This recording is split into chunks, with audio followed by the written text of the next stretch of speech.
See?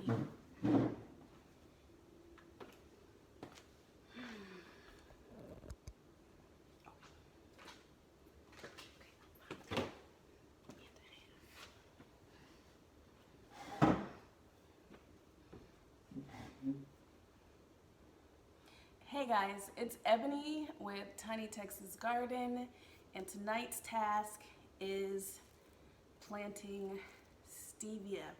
So are you guys familiar with what stevia is? Most people know it as a sugar substitute. You can buy it in the grocery store from different brands such as Stevia. Can't think of any others at the moment.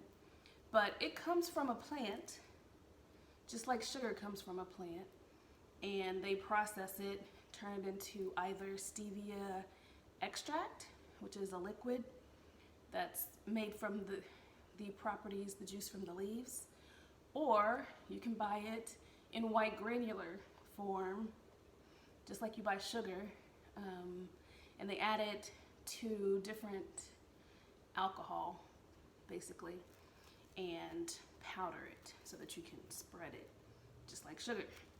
What's different from it and sugar is that they say it's 100 to 300 times sweeter than sugar.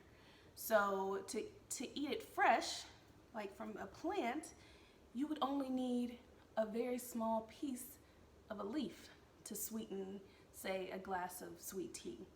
Now, it does need to be hot.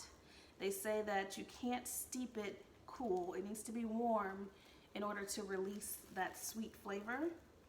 But you could also grow it and dry the leaves yourselves, right? Grow it, dry the leaves, and then powder it to make your own sweet powder. The difference between it and sugar is that it will not dissolve if you just make it fresh from the leaves. The leaves, if you ground, you can dry it completely, and you can ground it down into a very small powder, but you will still have a powder residue, basically, at the bottom of your cup. So if that is not pleasing to you, maybe you leave it as a full leaf form, and then you can just, drink around the leaf. Or if you like me and you don't care, get you a little extra fiber, then you can still ground it up. Just know that it won't dissolve fully. Now, I got these a couple of days ago, and it said to just keep the soil moist and keep them in a shaded area for a couple days. But they're looking a little crispy now, so I'm a little sad. Hopefully they're still okay. And this is not their forever home. I really just want to get them planted somewhere better, with some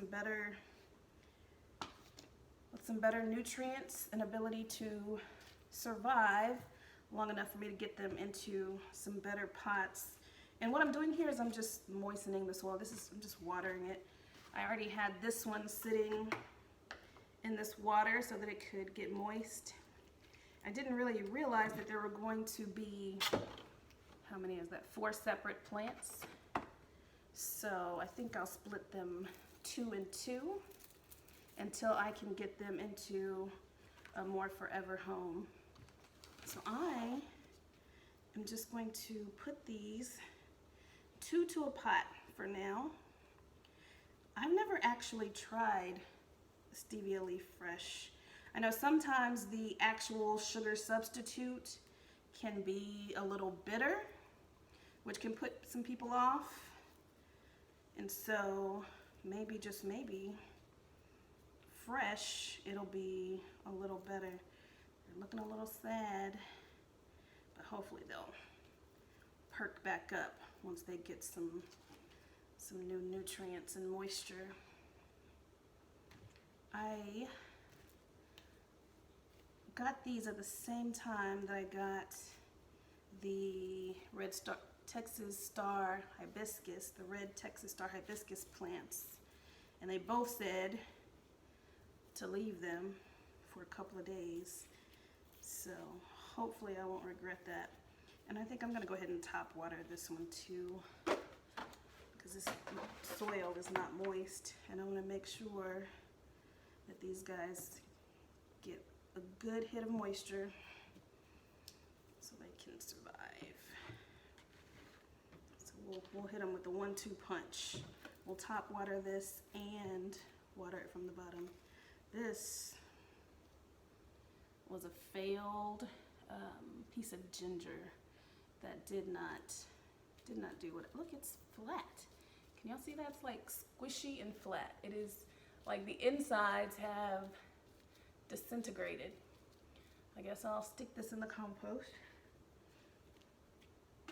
because it is clearly not growing, not going to give me additional ginger. So this one looks the best out of all four, I think. These look a little sad, but hopefully they'll bounce back. So here you go. This is my trial at growing some stevia. Maybe I can have my own fresh sugar substitute. So I'll keep you posted on how it goes, and we'll see. Thanks, guys.